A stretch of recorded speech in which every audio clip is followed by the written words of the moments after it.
Today we are working on a 1969 Jaguar XKE. It is a 4.2 paired with a 4-speed manual transmission.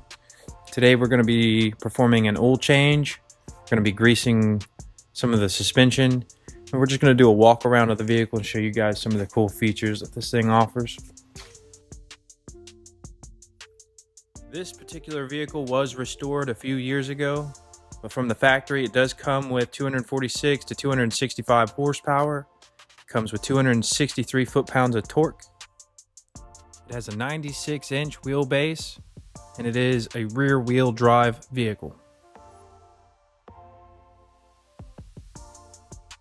Now, like I said, this car was restored a few years back. So with that being said, I think they veered away from the cartridge filter that comes standard on the car, and they've replaced it with a spin-on filter, which you'll see here in just a second.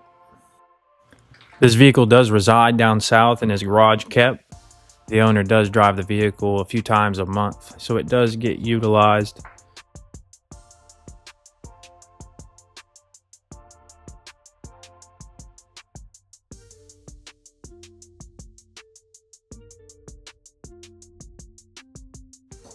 So as I was saying earlier, that cartridge hides in between the dual Stromberg carburetors.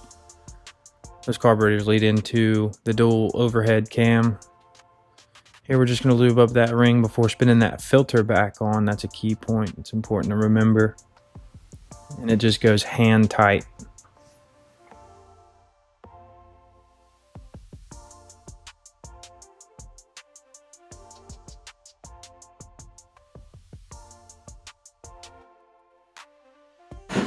Now, when looking up the oil capacity on this vehicle, it does state that it holds 9 quarts of oil. I will tell you, when I did this oil change, it actually took 10 quarts of oil. That's why it's always important to double check your work and make sure. Now, the customer did supply his own oil. He went with the Pen Grade 20W50.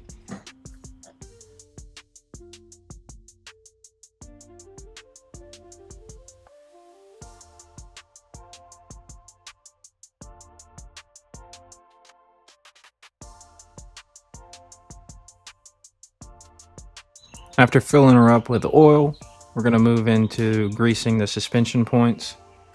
All I did was reference the manual that came with the car. It'll break down all the grease points for you. I believe there's one on the outer tie rod end, one on the upper control arm ball joint, and a couple more. Everything I do on this side, I do to the other side.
Got the convertible, and tracks up top. Another cool feature, I do like this corner handle here. Very cool. Here we have all kinds of displays and switches. It is a 4-speed manual. We've got the dash here.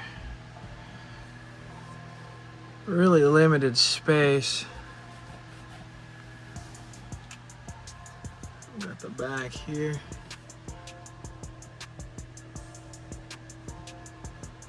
Excellent car.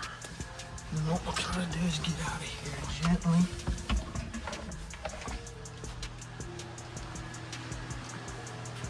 One thing I really like is how these doors, how they open and the body line for the door. And very cool. Allows you a little bit of space to be able to walk that leg in there. Very cool.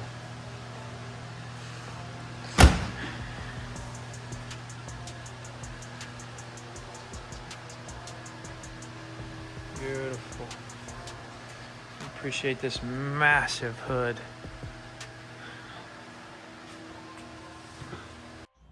Here I'm showing you the open style headlights.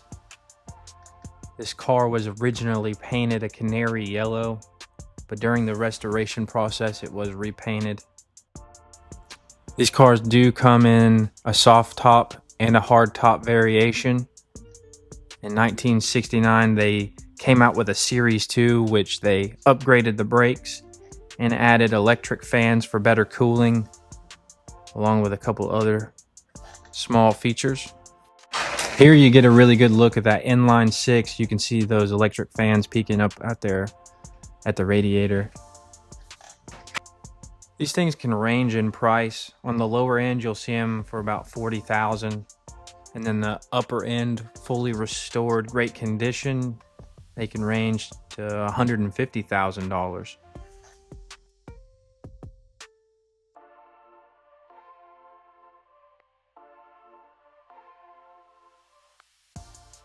Another piece is it does have the rounded glass on the front with the 1, the 2, and the 3 windshield wipers. Very interesting. I feel very honored to be able to work on these kinds of cars, these older cars that are stamped in such an era where engineers were overcoming problems and designing cars with such unique personalities. You didn't see very many of these on the road. Still to this day you don't. Again, that's why I feel so honored to be able to work on these cars and uncover the story that they hold, not only for the car itself, but even the people that own these vehicles. I mean, they have a story attached to the vehicle, maybe something when they were younger or whatever the case. It's very cool to do research and learn about these cars, and also learn about the story and the history of these cars and where they come from and how the owners acquired them and all kinds of stuff.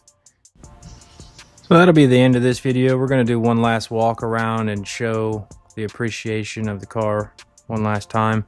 I do have some more older cars coming in the future that we will be making videos on, so hopefully if you guys like these videos, we'll have some more coming up here soon.